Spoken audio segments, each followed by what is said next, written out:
If you haven't heard about Anchor, it's the easiest way to make a podcast. Let me explain. It's free. There's creation tools that allow you to record and edit your podcast right from your phone or computer. Anchor will distribute your podcast for you, so it can be heard on Spotify, Apple Podcast, and many more.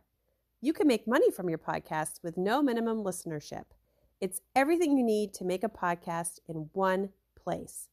Download the free Anchor app or go to anchor.fm to get started. There are several different leadership styles that are available. Find out why this is the best one.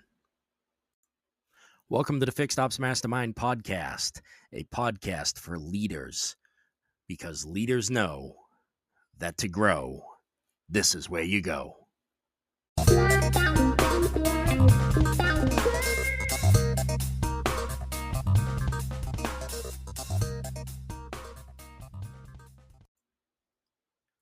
Hey, everybody. Welcome back to another episode of the Fixed Ops Mastermind podcast.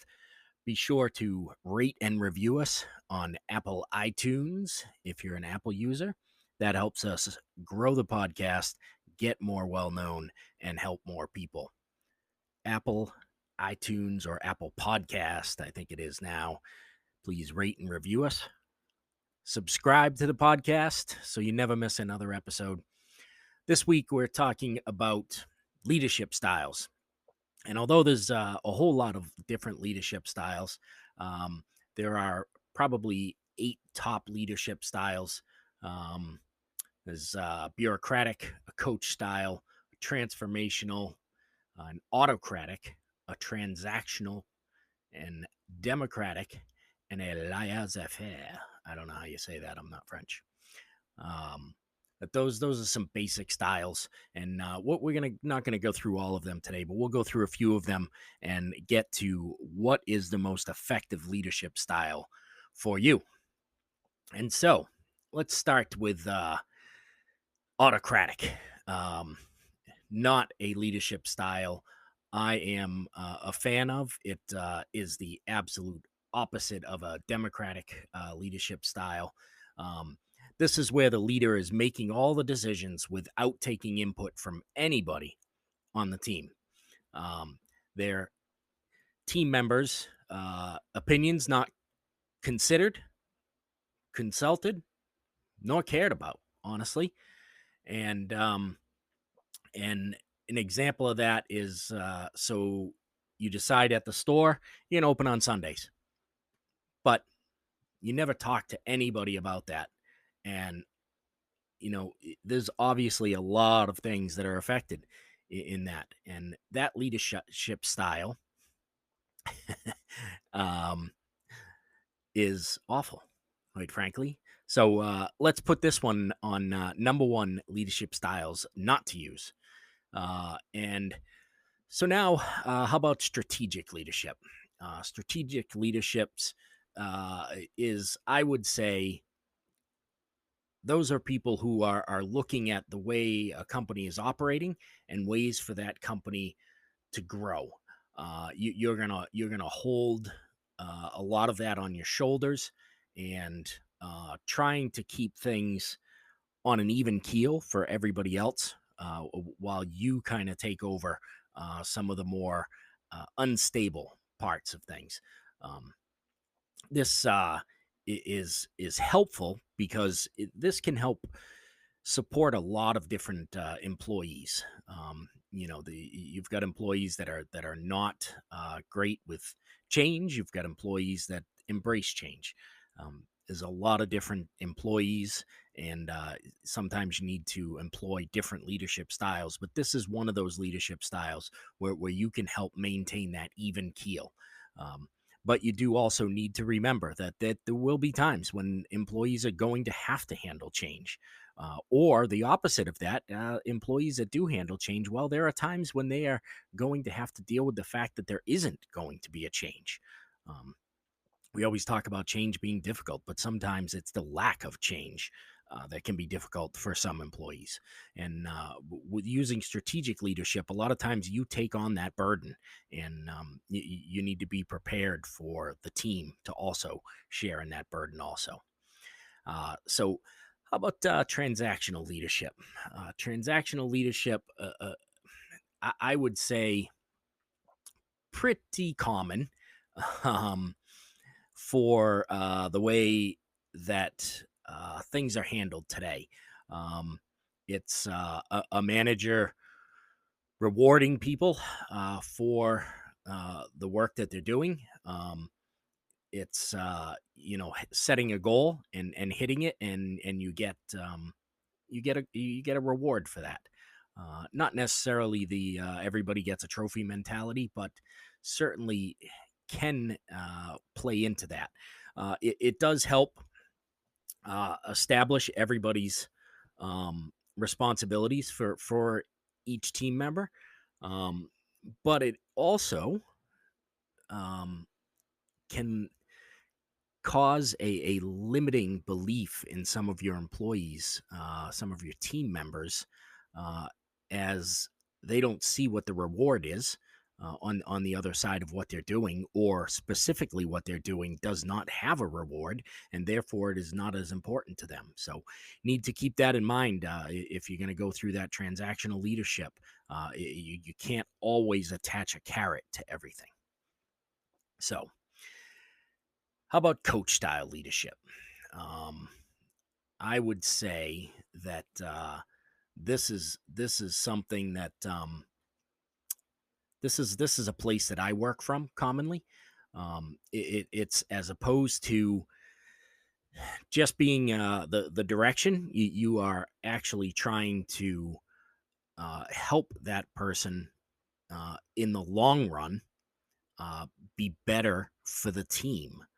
And so you're going to work with each person individually, because everybody is unique, and everybody works in different ways and takes uh, direction in different ways, and you need to be able to follow that with that person. You need to know what that is, and this is a way to allow team members to improve on their strengths, right?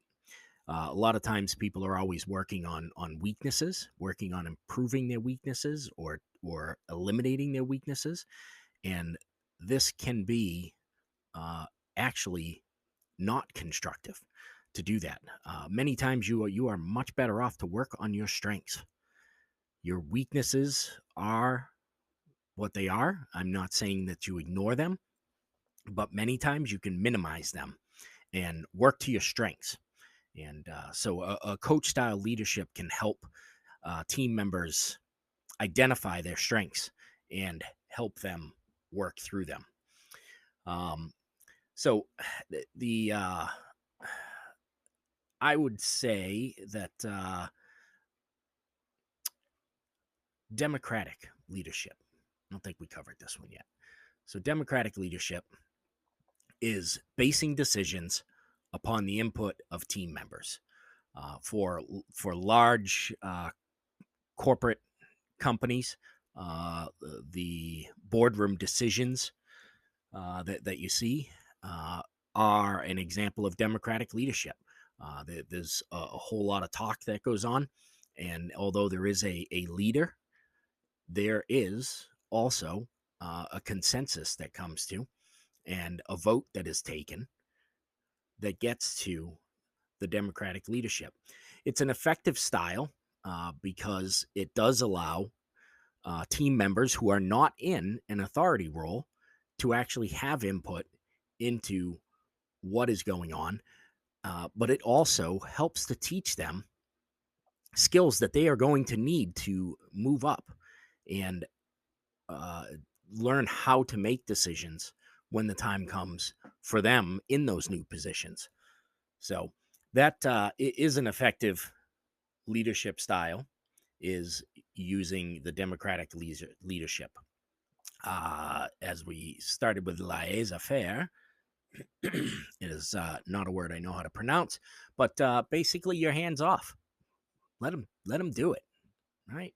They You've given the authority over to the employees. I think when people would think of Google, they would probably think of this, although I would argue that it is not like that at Google, but the that leadership can empower the employees because you show how much trust you have in them. Um, but it can also uh, limit their development because you are not there as the leader to help them and to show them possible pitfalls to what they're doing. So, although there are opportunities for them to grow, there are also opportunities where possibly their growth or the company's growth could be impacted negatively through this type of leadership. I will say that I would be a mix of a coaching leadership and I would not call it laissez-faire, but I do believe in empowerment for my team members. I believe in showing my team members what the correct thing to do is and to empower them to do that correct thing. And then we go back to a coaching leadership style if we need to talk about a way that they did something that I didn't feel would have been the best way for the customer, for the company, or for themselves. And so I would say that I employ at least three of these leadership styles. And what's the best leadership style for you? You need to figure that out. You need to try these. You need to get in there. It's going to depend on the company that you're in, the industry that you're in, the leadership role that you are in. Which one of these is going to work best for you? But you can certainly find one of them that is going to fit.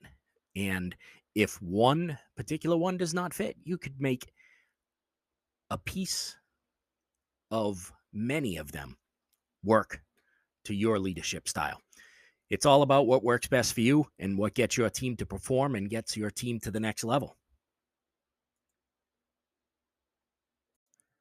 Thanks for joining us on another episode of the Fixed Ops Mastermind, where leaders go to grow.